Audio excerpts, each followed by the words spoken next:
History is written by the winners.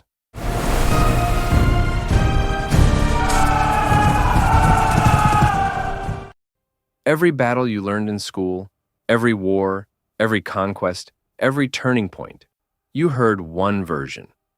The version of whoever was left standing. But what about the other side?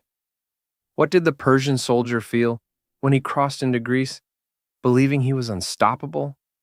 What was going through the mind of a Roman general the day Hannibal surrounded his entire army and slaughtered 50,000 men in a single afternoon?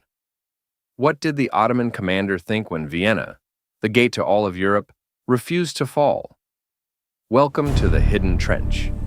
This is the channel that goes into the other side of the battlefield, the side they left out of your textbooks. Today, 5 battles that changed the entire world, and the side nobody showed you. 490 BC. The Persian Empire is the largest the world has ever seen. Its king, Darius I, is furious.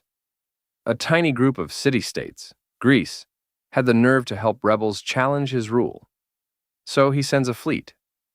10,000 Athenians versus 25,000 Persians. The math is simple. Greece should not survive this. But here's what the Persian soldier at Marathon did not know. The Athenians were not waiting behind their walls. They were running at full sprint directly into the Persian lines. No army had ever done that before. It broke the Persian formation instantly. What should have been a massacre became a rout. 6,400 Persians died that day. Only 192 Greeks. The Persian soldier who boarded that fleet believed he was carrying the might of the greatest empire on earth. He left carrying only shame. And the world he left behind, Greek democracy, Greek philosophy, Greek art, became the foundation of Western civilization. All because of what happened in one morning on a plane called Marathon. 216 BC. Hannibal of Carthage has just done the impossible. He crossed the Alps with war elephants. He has marched deep into Roman territory and destroyed every army sent against him. Rome is panicking. So Rome does what Rome always does. It raises the largest army it has ever put on a single battlefield. 87,000 soldiers. They outnumber Hannibal 2-1. This should be the end of Carthage. But Hannibal sees something the Romans do not. He deliberately weakens his center line. He lets the Romans push through because his flanks are curling around them like 2 arms closing into a fist. The Romans are surrounded. They cannot even raise their swords. They are packed so tightly they are crushing each other. In a single afternoon, 50,000 Roman soldiers are killed. The largest single-day death toll in all of ancient warfare. The streets of Rome are filled with mourning. The Senate debates surrender. But Rome does not surrender. Instead, it does something extraordinary. It adapts. It refuses to fight Hannibal directly again. It cuts off his supply lines. It starves him out. 13 years later, Hannibal is forced to leave Italy without ever taking Rome.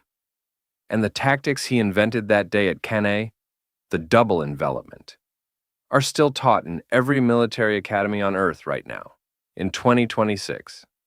1,529. Suleiman the Magnificent commands the most powerful military force on Earth.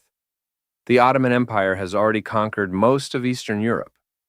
One city stands in his way, Vienna. Take Vienna and all of Western Europe lies open. He marches 120,000 soldiers toward the city. The defenders number less than 20,000. By every calculation, Vienna should fall within days. But the Ottoman commander faces something he did not plan for. The journey from Constantinople was longer than expected. The heavy siege cannons were left behind, too heavy for the muddy roads. The army arrives exhausted, and then it starts to rain. The tunnels they dig to collapse the city walls keep flooding.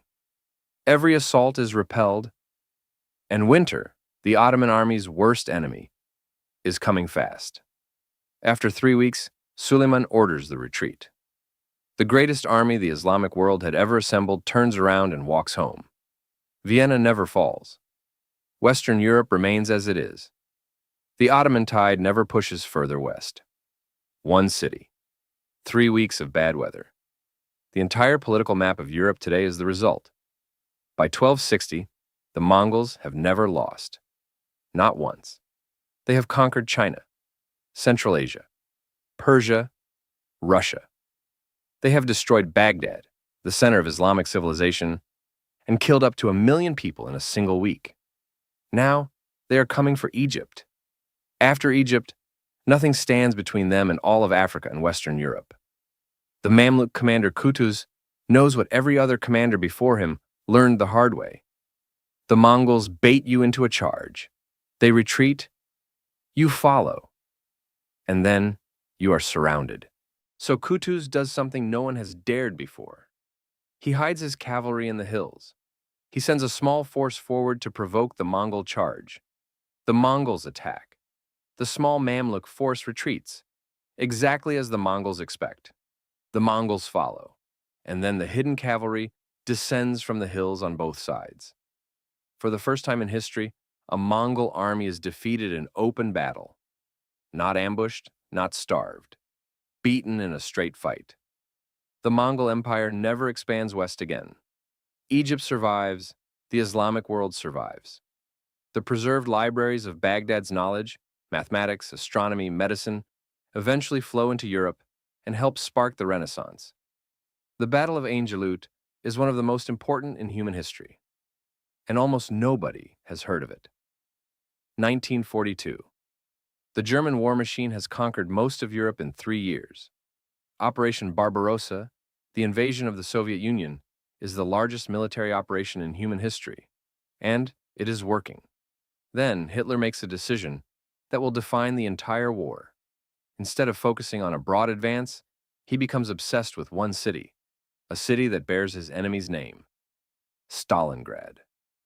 The German Sixth Army enters Stalingrad in August 1942, expecting a quick victory. What they get is something none of them could have imagined. Street by street, building by building, floor by floor. The Russians turn every ruined building into a fortress. The German soldier who was trained for open warfare is now fighting over a single staircase for days. And then, on November 19th, the Soviets launch Operation Uranus. 300,000 German soldiers are surrounded, cut off, supply lines severed. Winter sets in. Temperatures drop to -40. Hitler orders them to hold. No retreat, no surrender.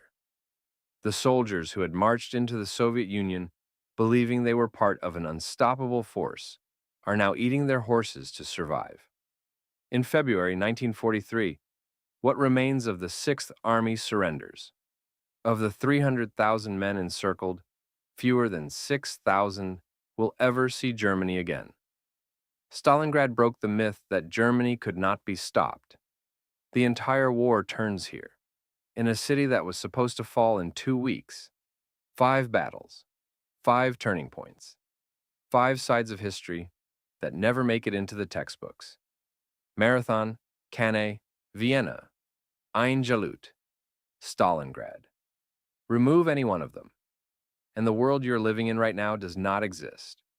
Every one of these battles has a deeper story, a longer story, a fuller version from the side nobody talks about.